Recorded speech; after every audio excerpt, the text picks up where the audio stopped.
Mr. President, as one who has taken some interest in the election of presidents, I want to congratulate you on your election to this high office. Mr. Secretary General, delegates to the United Nations, ladies and gentlemen, we meet again in the quest for peace. 24 months ago, when I last had the honor of addressing this body, the shadow of fear lay darkly across the world. The freedom of West Berlin was in immediate peril. Agreement on a neutral Laos seemed remote. The mandate of the United Nations in the Congo was under fire. The financial outlook for this organization was in doubt. Dag Hammarskjöld was dead. The doctrine of Troika was being pressed in his place. An atmospheric nuclear test had been resumed by the Soviet Union.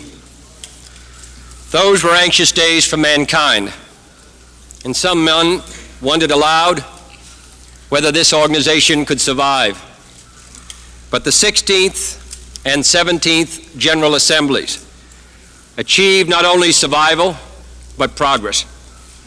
Rising to its responsibility, the United Nations helped reduce the tensions and helped to hold back the darkness. Today, the clouds have lifted a little so that new rays of hope can break through. The pressures on West Berlin appear to be temporarily eased. Political unity in the Congo has been largely restored. A neutral coalition in Laos, while still in difficulty, is at least in being. The integrity of the United Nations Secretariat has been reaffirmed. A United Nations decade of development is underway. And for the first time in 17 years of effort, a specific step has been taken to limit the nuclear arms race. I refer, of course, to the treaty to ban nuclear tests in the atmosphere, outer space, and underwater, concluded by the Soviet Union, the United Kingdom, and the United States, and already signed by nearly 100 countries. It has been hailed by people the world over who are thankful to be free from the fears of nuclear fallout. And I am confident that on next Tuesday at 10:30 o'clock in the morning, it will receive the overwhelming endorsement of the Senate of the United States. The world has not escaped from the darkness. The long shadows of conflict and crisis envelop us still. But we meet today in an atmosphere of rising hope and at a moment of comparative calm. My presence here today is not a sign of crisis, but of confidence. I am not here to report on a new threat to the peace or new signs of war. I have come to salute the United Nations and to show the support of the American people for your daily deliberations. For the value of this body's work is not dependent on the existence of emergencies, nor can the winning of peace consist only of dramatic victories. Peace is a daily, a weekly, a monthly process, gradually changing opinions, slowly eroding old barriers, quietly building new structures. And however undramatic the pursuit of peace, that pursuit must go on.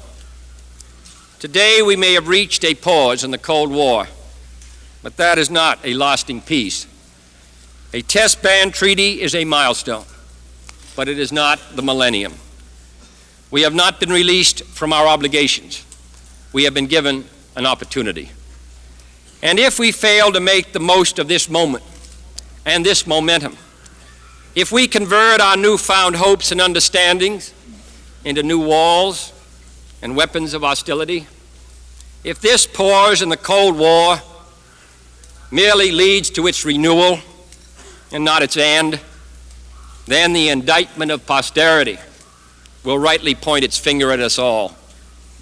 But if we can stretch this pause into a period of cooperation if both sides can now gain new confidence and experience in concrete collaborations for peace, if we can now be as bold and far-sighted in the control of deadly weapons as we have been in their creation, then surely this first small step can be the start of a long and fruitful journey.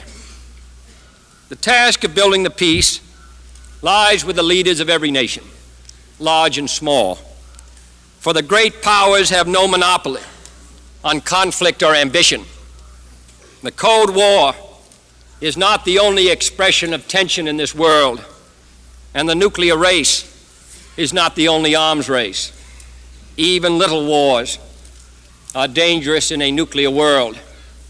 The long labor of peace is an undertaking for every nation, and in this effort, none of us can remain unaligned.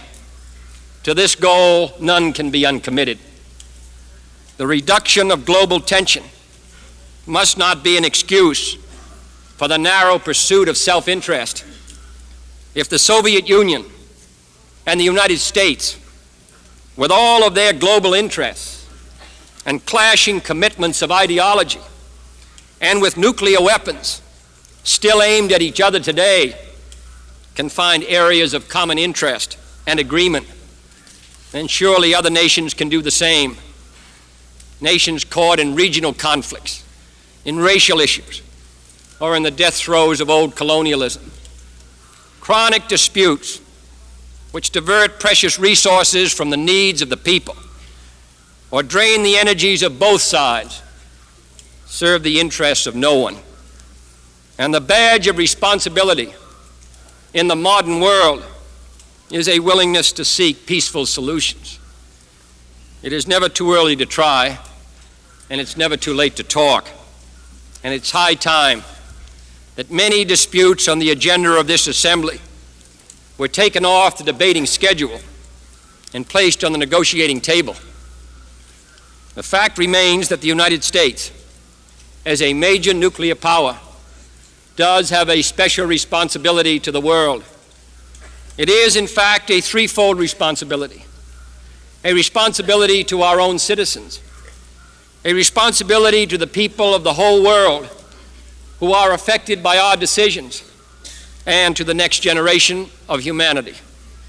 We believe the Soviet Union also has these special responsibilities, and that those responsibilities require our two nations to concentrate less on our differences and more on the means of resolving them peacefully. For too long, both of us have increased our military budgets, our nuclear stockpiles, and our capacity to destroy all life on this hemisphere, human, animal, vegetable, without any corresponding increase in our security. Our conflicts, to be sure, are real. Our concepts of the world are different. No service is performed by failing to make clear our disagreements. A central difference is the belief of the American people in self-determination for all people.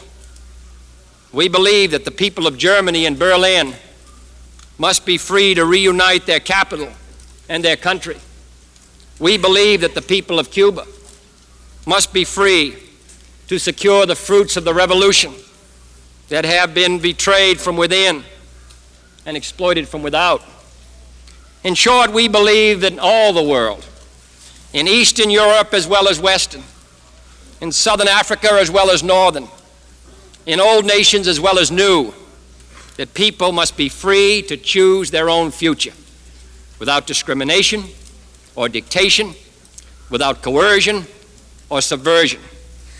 These are the basic differences between the Soviet Union and the United States, and they cannot be concealed.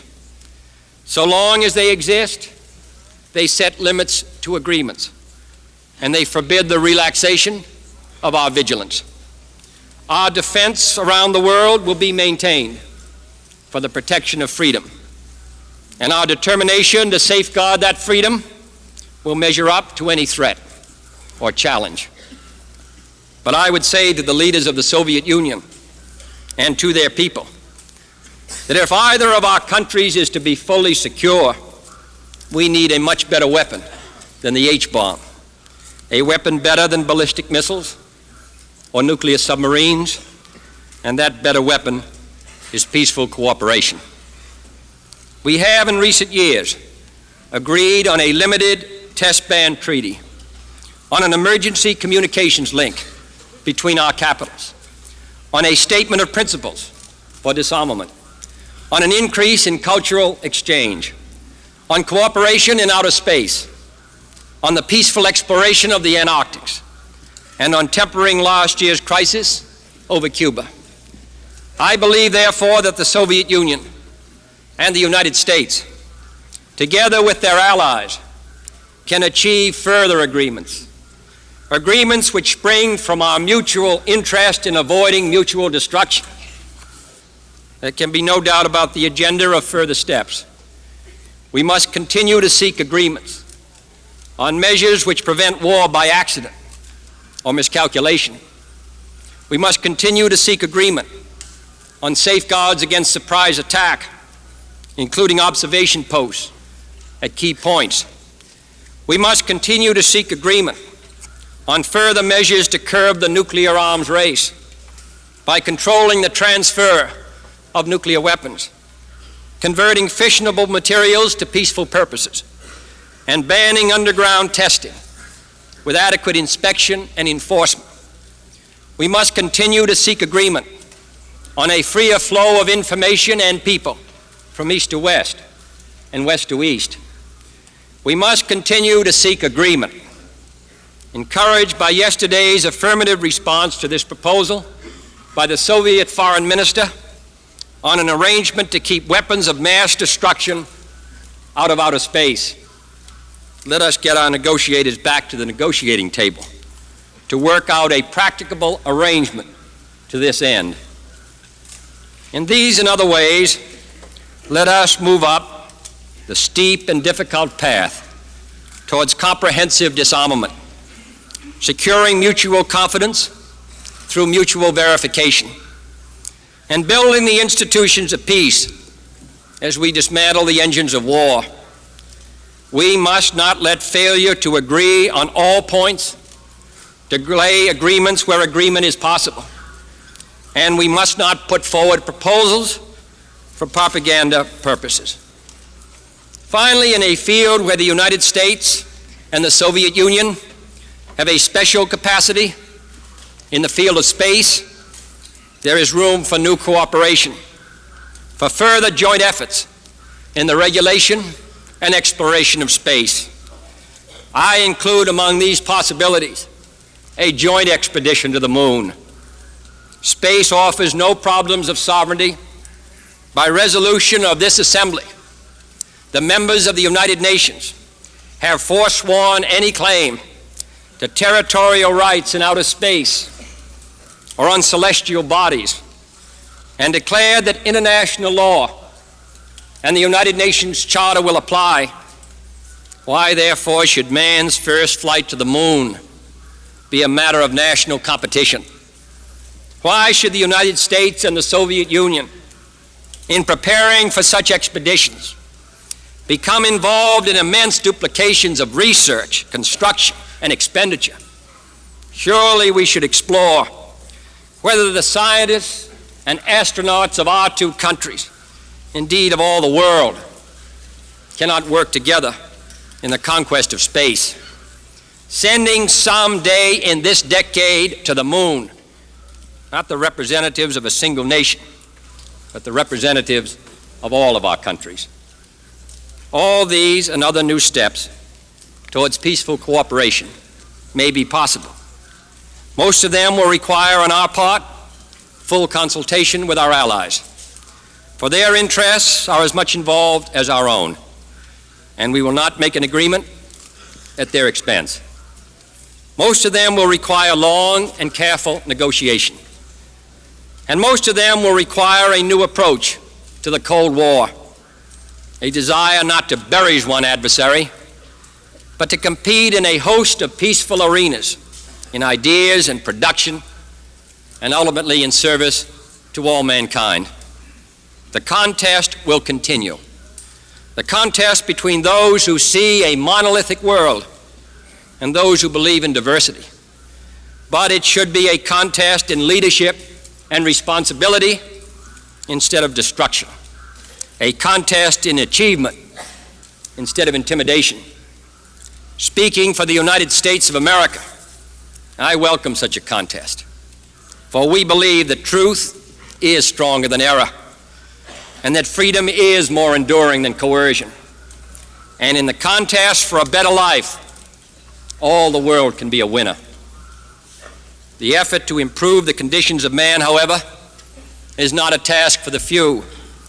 It is the task of all nations, acting alone, acting in groups, acting in the United Nations. For plague and pestilence and plunder and pollution, the hazards of nature and the hunger of children are the foes of every nation. The earth, the sea, and the air are the concern of every nation. And science, technology, and education can be the ally of every nation.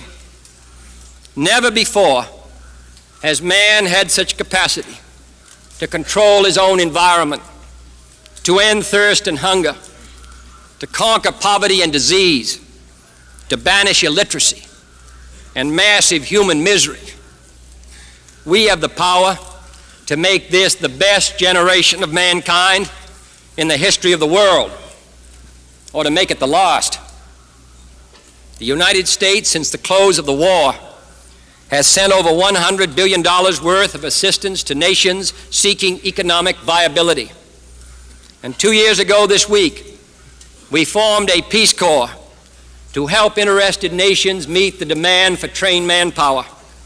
Other industrialized nations whose economies were rebuilt not so long ago with some help from us are now in turn recognizing their responsibility to the less developed nations. The provision of development assistance by individual nations must go on, but the United Nations also must play a larger role in helping bring to all men the fruits of modern science and industry. A United Nations conference on this subject, held earlier this year at Geneva, opened new vistas for the developing countries. Next year, a United Nations conference on trade will consider the needs of these nations for new markets. And more than 4/5 of the entire United Nations system can be found today mobilizing the weapons of science and technology for the United Nations decade of development. But more can be done. A World Center for Health Communications under the World Health Organization could warn of epidemics and the adverse effects of certain drugs, as well as transmit the results of new experiments and new discoveries. Regional research centers could advance our common medical knowledge and train new scientists and doctors for new nations. A global system of satellites could provide communication and weather information for all corners of the earth. A worldwide program of conservation could protect the forest and wild game preserves now in danger of extinction for all time, improve the marine harvest of food from our oceans, and prevent the contamination of air and water by industrial as well as nuclear pollution. And finally, a worldwide program of farm productivity and food distribution, similar to our country's Food for Peace program, could now give every child the food he needs.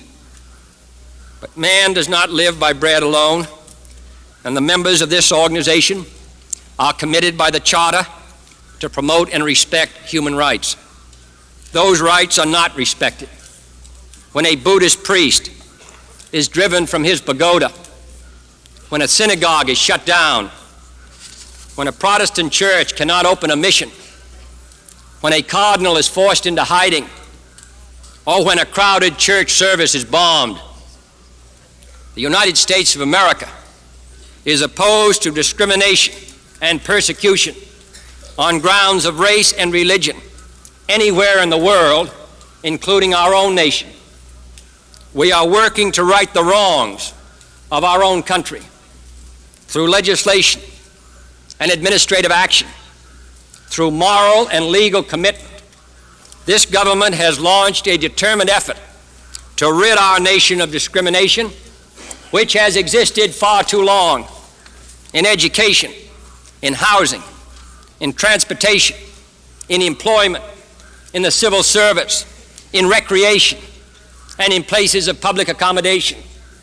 And therefore, in this or any other forum, we do not hesitate to condemn racial or religious injustice, whether committed or permitted by friend or foe. I know that some of you have experienced discrimination in this country, but I ask you to believe me when I tell you that this is not the wish of most Americans, that we share your regret and resentment, and that we intend to end such practices for all time to come, not for our visitors, but for our own citizens as well. I hope that not only our nation, but all other multiracial societies will meet these standards of fairness and justice. We are opposed to apartheid and all forms of human oppression. We do not advocate the rights of black Africans in order to drive out white Africans.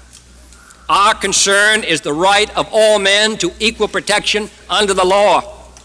And since human rights are indivisible, this body cannot stand aside when those rights are abused and neglected by any member state.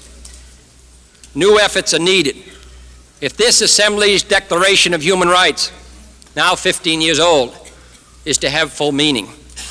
And new means should be found for promoting the free expression and trade of ideas through travel and communication, and through increased exchanges of people and books and broadcasts.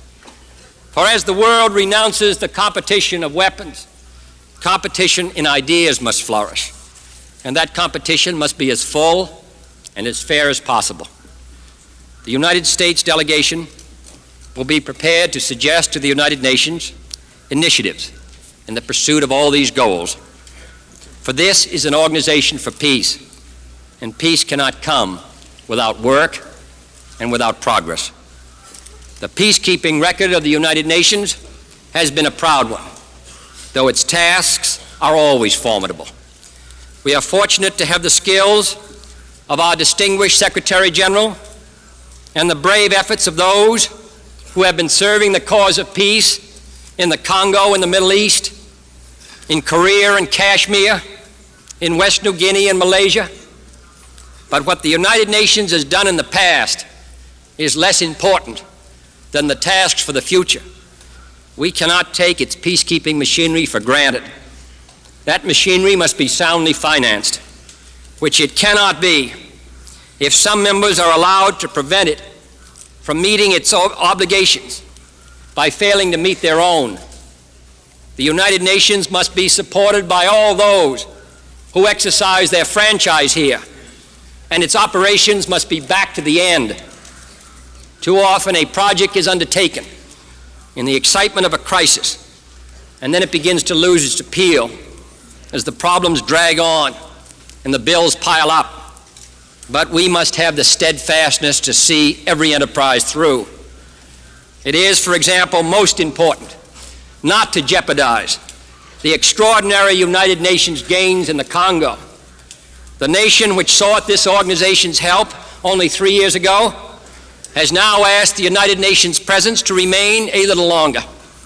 I believe this Assembly should do what is necessary to preserve the gains already made and to protect the new nation in its struggle for progress. Let us complete what we've started. For no man who puts his hand to the plow and looks back, as the scriptures tell us, no man who puts his hand to the plow and looks back is fit for the kingdom of God. I also hope that the recent initiative of several members in preparing standby peace forces for United Nations call will encourage similar commitments by others. This nation remains ready to provide logistic and other material support. Policing, moreover, is not enough without provision for pacific settlement. We should increase the resort to special missions of fact-finding and conciliation, make greater use of the International Court of Justice, and accelerate the work of the International Law Commission. The United Nations cannot survive as a static organization. Its obligations are increasing, as well as its size. Its charter must be changed, as well as its customs. The authors of that charter did not intend that it be frozen in perpetuity. The science of weapons and war has made us all, far more than 18 years ago in San Francisco, one world and one human race with one common destiny. In such a world, absolute sovereignty no longer assures us of absolute security. The conventions of peace must pull abreast and then ahead of the inventions of war. The United Nations, building on its successes and learning from its failures, must be developed into a genuine world security system. But peace does not rest in the charters and covenants alone. It lies in the hearts and minds of all people. And if in this world out here, no act, no pact, no treaty, no organization can hope to preserve it without the support and the wholehearted commitment of all people. So let us not rest all our hopes on parchment and on paper.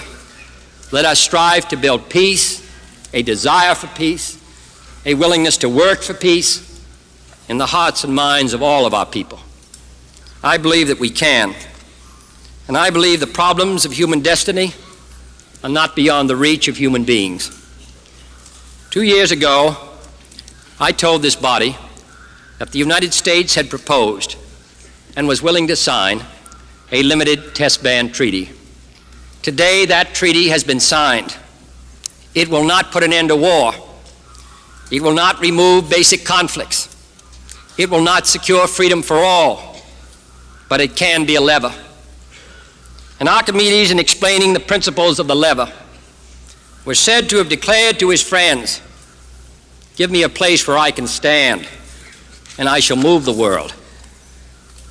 My fellow inhabitants of this planet, let us take our stand here in this assembly of nations, and let us see that if we, in our own time, can move the world to a just and lasting peace,